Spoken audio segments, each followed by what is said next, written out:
Hey guys, so in this video we're going to be reading the story called Salt in His Shoes, Michael Jordan in Pursuit of a Dream by Deloris Jordan with Rosalind M. Jordan and illustrated by Kadir Nelson. And as always guys, after every page I'll show you the pictures, but please feel free to follow along. Salt in His Shoes, Michael Jordan in Pursuit of a Dream. Michael loved to play basketball. Every Saturday, he followed his older brothers, Larry and Ronnie, to the park, hoping that they would let him play. And if one of the guys who usually played with them didn't show, they always did. But there was one problem. His name was Mark, and he was the tallest boy on the court. "What's the matter, Mikey? Too short?" Mark flapped his arms in Michael's face. "Over here!" shouted Larry. But when Michael threw the ball, Mark's long arms came out of nowhere and knocked the ball away. It flew into the hands of a player on Mark's team. He made the basket, and the game was over. Just like that.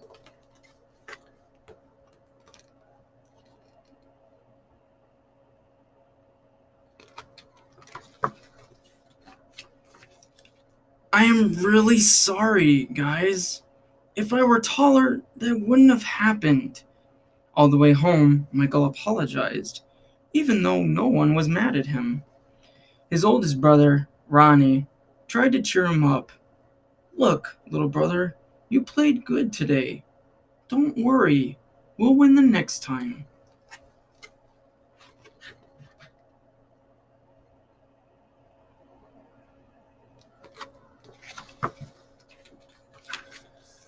When they got home, Michael went into the kitchen where Mama was cooking dinner.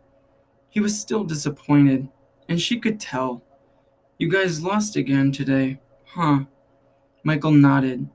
He sat quietly for a minute, then said, "Mama, how can I grow taller?" Now, Mama knew the answer to a lot of questions, but this was a tough one. She thought for a moment as she sprinkled salt and pepper on the chicken she was making for dinner. Then she smiled, looked at Michael, and said, "Salt." "Salt?" Michael looked at his mama. "Salt in your shoes. We'll put salt in your shoes and say a prayer every night. Before you know it, you'll be taller," she replied.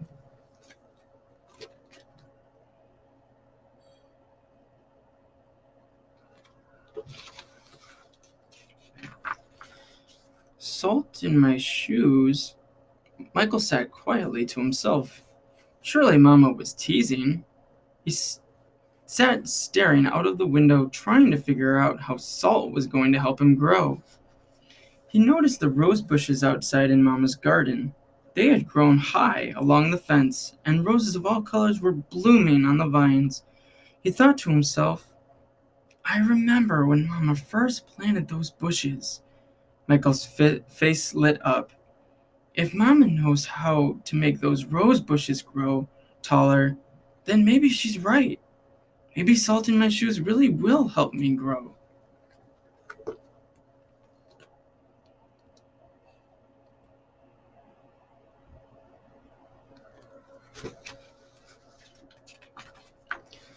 Growing more excited, Michael twirled around and started asking lots of questions. "Mama, how long will it take? And how tall do you think I'll get?" Smiling, Mama sat down next to him and explained, "In order for this to work, the most important things you have to do are be patient and listen to what I tell you and say your prayers every night." "Listen carefully." Michael shook his head. "Okay, Mama, I'll be patient. But what does saying my prayers have to do with it?" "Everything," Mama replied, and she hugged him. "Now go wash up and tell your brothers and sisters to get ready for dinner." Michael dashed out of the kitchen, almost knocking over his father, who was walking in. "What's he up to now?" asked Daddy. "Oh, the usual," laughed Mama. "Chasing a dream."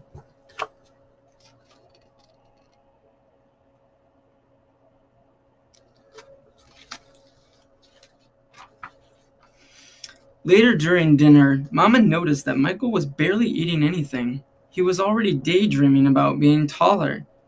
Michael, first things first, you won't grow if you don't eat, especially your vegetables, Mama said.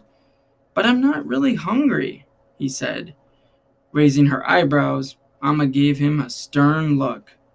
Slowly, Michael picked up his fork and began to eat. Minutes later, his plate was clean and he was asking for more.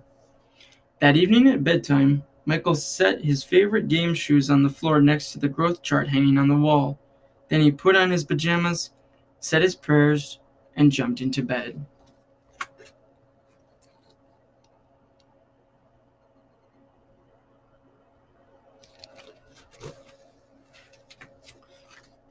When Mama came in, Michael was fast asleep.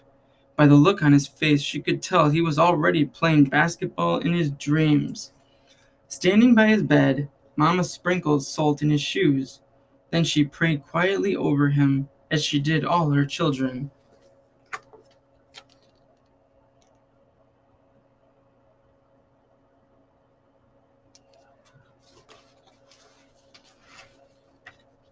Dear God, please help Michael to be the best he can be and to give his best in all that he does. And Lord, could you please make him just a little bit taller tomorrow than he is today? Thank you. Amen.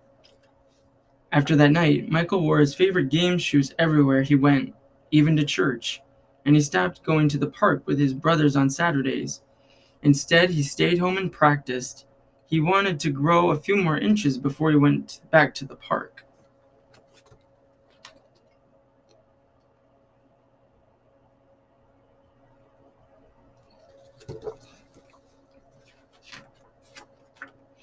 After 2 months of practicing and waiting patiently and praying, Michael stood next to the growth chart on his wall. Nothing. He hadn't grown an inch. He was disappointed, but he didn't stop believing. I've just got to give it time, like Mama said, Michael thought to himself. And that's what he did. 2 more months of practicing went by, and still nothing. Now Michael was becoming a little sad. Not only had he not grown 1 inch, but he also missed playing basketball with Larry and Ronnie. About the only thing he didn't miss was being picked on by Mark. When the next Saturday came, his brothers tried to get Michael to go with them to the park, but he wouldn't budge. Mama had begun to worry. When he saw Michael sitting alone on the steps, she said to Daddy, "Maybe you should go out and talk to him."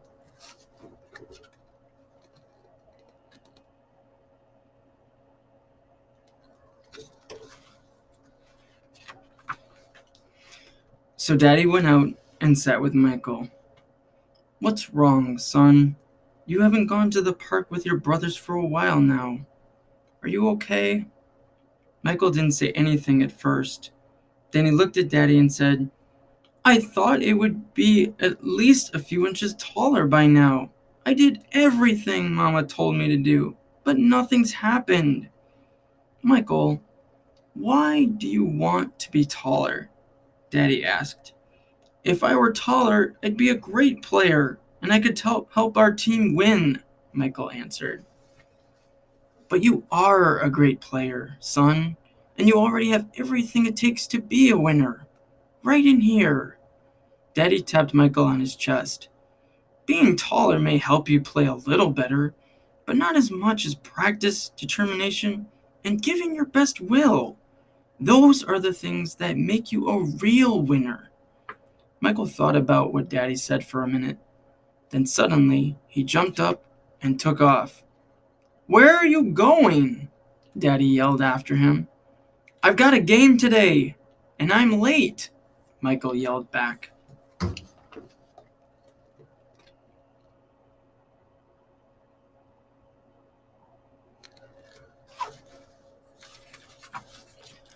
When Michael reached the park, the game had started. He sat on the bench hoping that he would get the chance to play.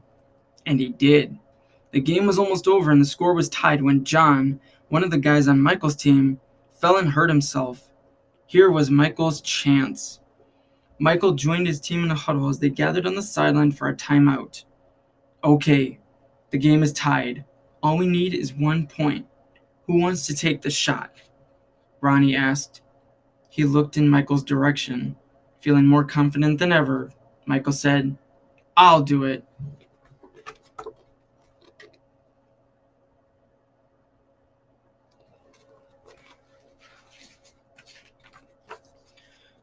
When the whistle blew and the game began again, Mark began to pick on Michael as usual. "Still trying to play with the big boys, huh?" Mark taunted. But Michael paid him no attention. Taller or not, he had been practicing, and today he was determined to win. Larry threw the ball inbounds to Michael. Michael caught it, bounced it for a moment, then took off running.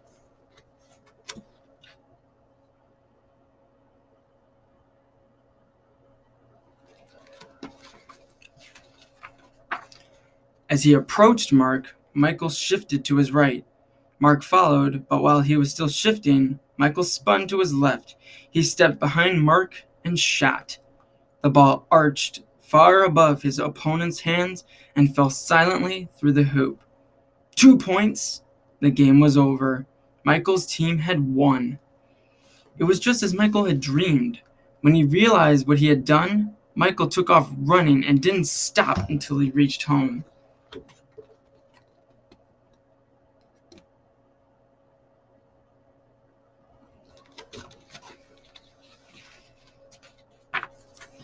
Bursting through the door, he shouted, "I did it, Daddy! I did it! I shot right over the tall guy's head, and we won the game!" Running in behind him, Ronnie and Larry joined the celebration. "That's right, little brother! You did it! You won the game for us!" Michael remembered the look that Ronnie gave him during the last time out of the game and said, "No, we won the game, but I was the star." They all laughed.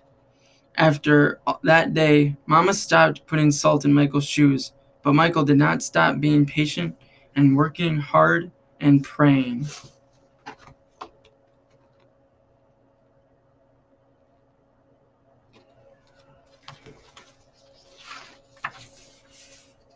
So that must be what made Michael grow to be a 6'6" tall basketball superstar.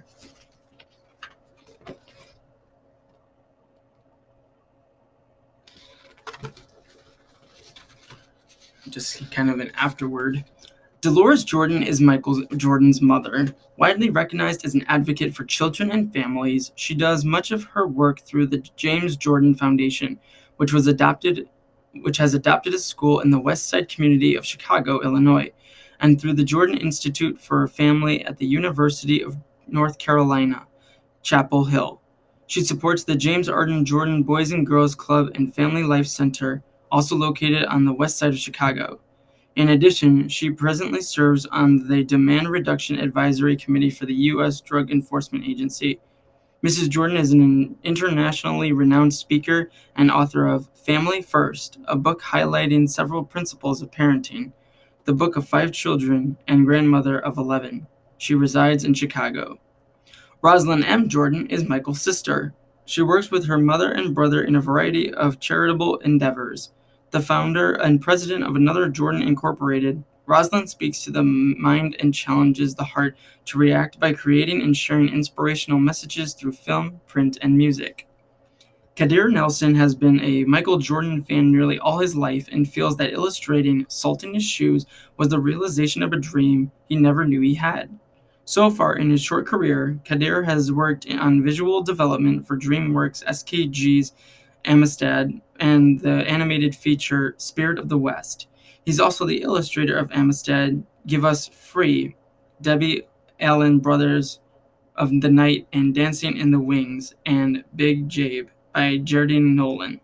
In addition, he has been awarded gold and silver medals from the Society of Illustrators. He lives in South Carolina, California with his wife and daughters. So I hope you guys enjoyed that story. And one of the things that I kind of wanted to end with is in our society today, and definitely modern days, it's very common for us to feel like our goals and endeavors are always against us. Like they seem more and more difficult. And it might just be people condescending us or belittling us. But sometimes it just seems like the overall goals that we have are just so far out of reach. But the thing is you can never let anyone, not even society, tell you what you can and cannot do. And that's the most important thing. So in the book, when it talks about how his dad kind of touched his chest, it's right here in your heart that really makes the difference of whether something's going to let you achieve success or let things get in your way. And as long as you have a passion and really big, deep desire in your heart to achieve something, then nothing will ever stop you from achieving your goals. And I hope that that is something that you guys can take with you and always remember. So please don't ever let anything prevent you from achieving what you aspire or endeavor to be in your life. But I hope again you guys enjoyed that video, and as hope to see you in future read along stories. But I hope this motivates and inspires you to be and the amazing individual that you are. And as always, guys, please take good care of yourselves. Thank you so much for watching, and I hope to see you soon.